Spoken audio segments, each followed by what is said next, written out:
Hi and welcome to another YouTube video. In today's video I'm doing a shell challenge. This wonderful shell was made by Herald Sims and yeah, it really inspired me to do something Victorian because I thought that would work well with the shell, with the overall shape of it.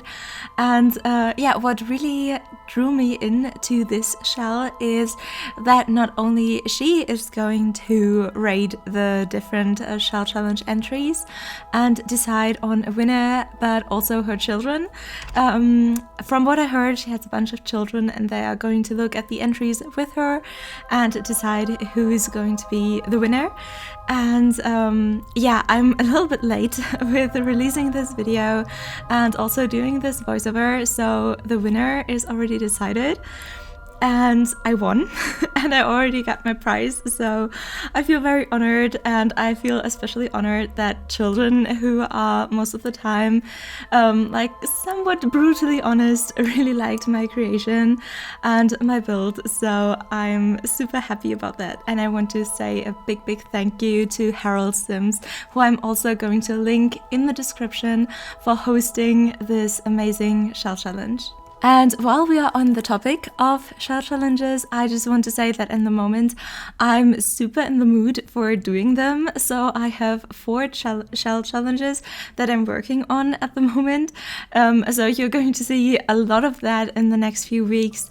This is the first one that I am releasing, and tomorrow I'm going to release a short of the shell challenge build that I did for Lexi Bell's shell challenge, which was also wonderful. And then I am currently working on Miss Unfortunate's shell challenge, and also I'm trying my hands on the jigsaw challenge made by Kate on Herald, but I'm not sure yet if I'm going to be able to make something like slightly beautiful with it. So yeah, I'm really not sure if that is something that I'm going to get done, and like get it done in a way that is like has good enough quality for me to release it, because it's a very difficult challenge but very fun to try. But now onto something totally different. I kind of quickly want to apologize for my voice. I am really struggling with allergies at the moment, and I'm sniffing a lot, I'm coughing a lot, I am like having voice cracks and a very nasal voice, and I'm going to try to cut as much of that out as possible for you to have the most pleasant listening experience possible, which I'm not going to look forward to because there's a lot of sniffing that you're hopefully not going to hear. But just in case something stays in or something seems off, I quickly wanted to let you know why and apologize. And it's so crazy because to me it feels like it's been so long since I uploaded last to YouTube, but actually it's just been last Friday, and that's not that long. I just missed Saturday's short upload. But other than that, like, my schedule has been going on like normal, but Friday's video was the shell challenge tours, and I actually had to record all of that twice because some files got corrupted, and that like really took out like a lot of my energy. And then over the weekend I had to organize some stuff regarding my bachelor's thesis, so I just had a very crazy weekend that felt like it went on forever because there was so much stuff happening.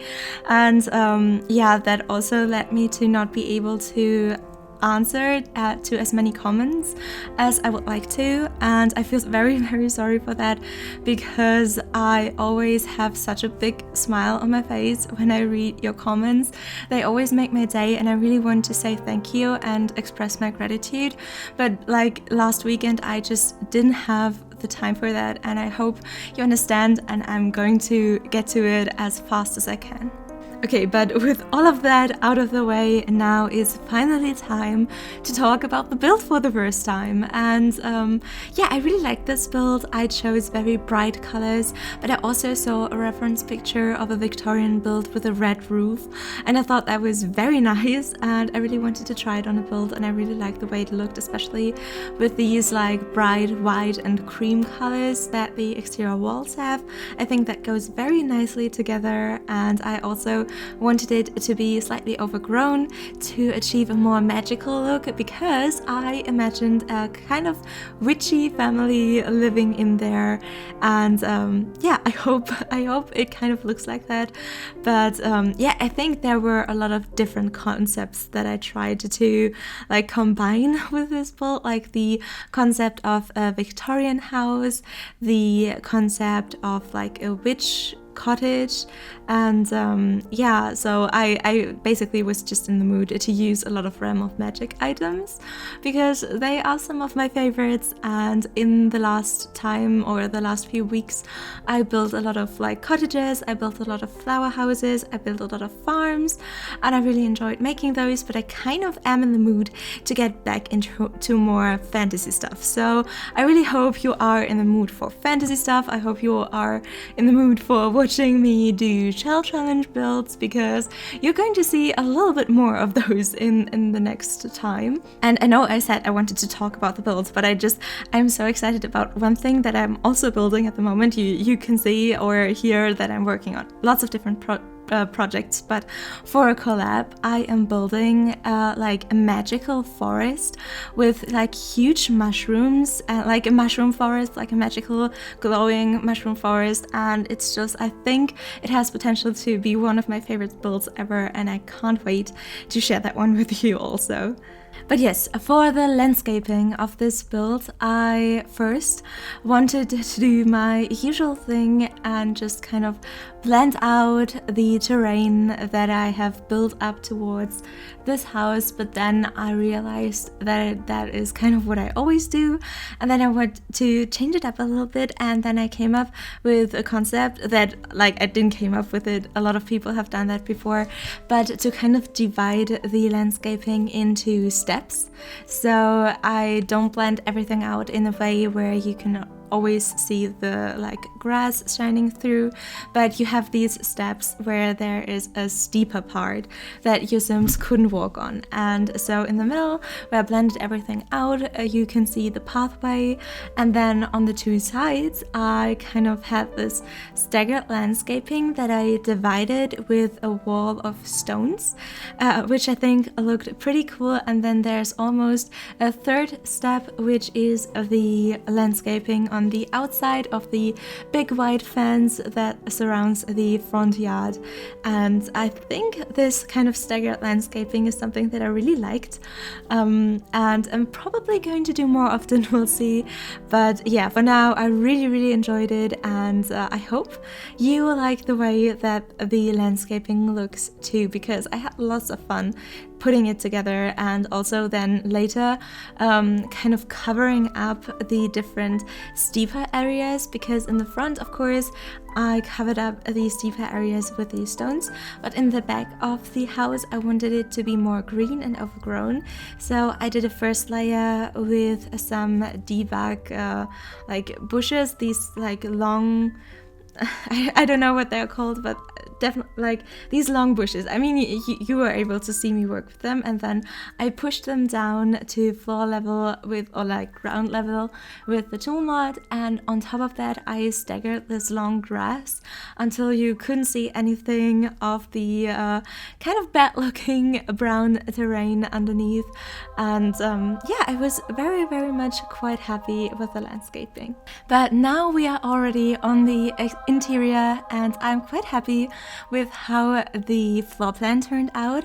I mean, there now are a lot of long skinny rooms in this like floor plan, but I kind of felt like they worked out for what I wanted to do with them, so that wasn't a problem at all. And then when it came to the furnishing, I started with the kitchen.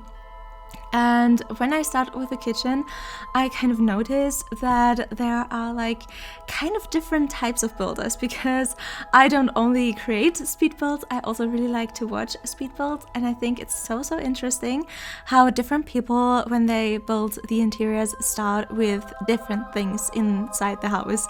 And I always tend to start with either the entrance area or the kitchen, but other people also start with the living room. actually a lot of people, I think, start with a living room when furnishing, or some people also start with an office space, or just the room closest to the entry area.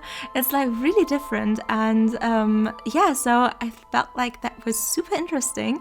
And feel free to let me know in the comments which room you usually start with when you're building the interior, because that's something that I'm very curious about for some reason. And I did build this before the kids came out, so I have used this very nice blue kitchen from, I think, Parenthood for the kitchen. But I think otherwise I probably would have used the Country Kitchen Kit for the kitchen, because, oh god, there was a lot of kitchen in one sentence, I'm very sorry. But yeah, I probably would have used the kit otherwise, because the kitchen looks a little bit older, and I kind of wanted this like old mystical vibe for this house. But yeah, I also really like how this one looks, so maybe that wasn't even like a problem. Oh god, and I don't know if this like, I really like how this kitchen looks, just then sounded too biased. I of course know that there's always something that can be improved upon, and that this isn't by far like perfect. There are so many people who do just mind-blowing things with interior design, and I know I'm not one of them, but I'm trying my best. And I think with the decisions that I had and with the idea that I had for the kitchen, I was able to execute it, and that is already like a little success, which I think I can kind of like celebrate. But no, actually I feel like I kind of gave the wrong message there with apologizing for saying that I am proud of this kitchen and proud of what I created, because I feel like you should always be proud of what you create, no matter if it is maybe a little bit flawed, or if it isn't like perfect or up to your standards, or even up to somebody else's standards. Oftentimes we compare ourselves with other people, other creators, not only in building but also in art and with the way that we look, and with like almost everything in life we compare ourselves. But we always have to keep in mind that other people are in a different like point on their, for example, art journey, and that we never know that like how many years they have practiced and refined their skill, and if they maybe had some sort of teacher or someone who taught them things that we ourselves haven't been taught yet, or if you're maybe self-taught, they have like an advantage, even though advantage sounds like we are like competing against each other, and we shouldn't be. We should like not compare ourselves. We should like try to learn from each other and lift each other up and support each other. And I feel like that's something that is very present in the Sims building community, where people make like tutorials and try to share tips with each other. And just because your building skill or the things you create are maybe not up to the level of someone that you look up to, then that doesn't mean that you shouldn't put that out there, or that you shouldn't be proud of what you created, because I can assure you that the people that you look up to also still see flaws in their videos, or like in their builds or in their artworks, or have like also someone else that they look up to, and you never feel like you are at the end of your journey with with developing a skill and getting better at something. You will always find someone that is better than you, and it would be such a sad existence if you could never be like happy and proud with something that you created, if it isn't perfect, or if there's something better out there, because that's just not true. There are other people who are at another point in their journey of developing that skill, and that maybe look up to you and that can learn from you. And like that, if you like push yourself down and don't allow yourself to be proud of what you create, these people will also feel worse about what they're doing. So I would just say we can always, like, all of us can be proud of the point that we are in developing our skills as, for example, creators or builders, or just like with any skill that you are interested in and that you're trying to build. Just be proud of where you are at the moment and be proud of what you can create, and still have in mind what you can improve on, but just enjoy the journey of getting better. But now I'm sorry for this very long rant there, and I don't even know if my English is good enough to get my point across, but I hope it was. For your information, I'm not a native speaker, I'm actually German, so English is only my second language and sometimes I struggle with it, but I hope it was understandable what I wanted to say, because I think it's a very important thing. And yeah, now back to the build. So in the meantime, you were able to see me do first of all the dining room. That has been a long way back, and I really enjoy putting in side tables with these kind of mirrors and making it all look kind of overgrown in the dining room. I've been doing that since I did my own build for my own shell challenge, and I really liked it in that room where I had a reference picture for the room.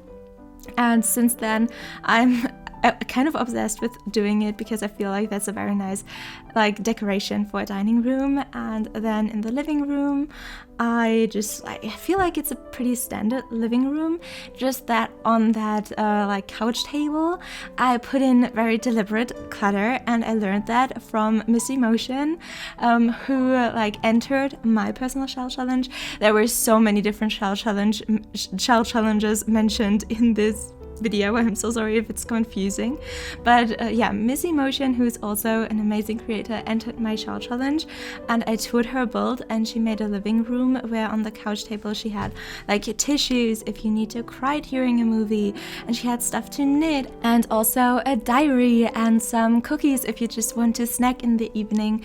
And I took a lot of inspiration from that.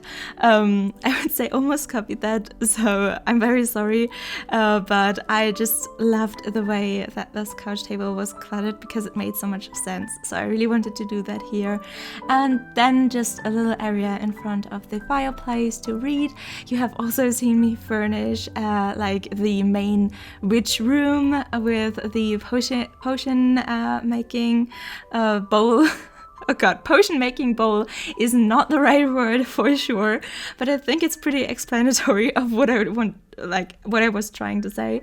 And then also some place to store potions and all of that other magic stuff. And yeah, so also the main, like the master bedroom that also has an adjacent bathroom is very overgrown with flowers, because I thought that was kind of present in the rest of the house as well. So because the house is most of the time decorated by the parents, that kind of makes sense for their room to also reflect that bright nature with lots of flowers, kind of overgrown and kind of naturey magical. While the probably teenage daughter or teenage boy, I don't know, or teenage like non-binary person that lives in the other room is kind of like more interested in darker magic. I got the vibe. And then there's also a nursery, because I really like this this nursery thing from Realm of Magic. I think it's the most beautiful bassinet there is in the game at the moment, so I kind of wanted to do a nursery. And yeah, that's everything. Thank you very, very much for watching this video. I hope you liked and enjoyed this. If you would consider subscribing, you would make me super duper happy. I hope we'll see each other again.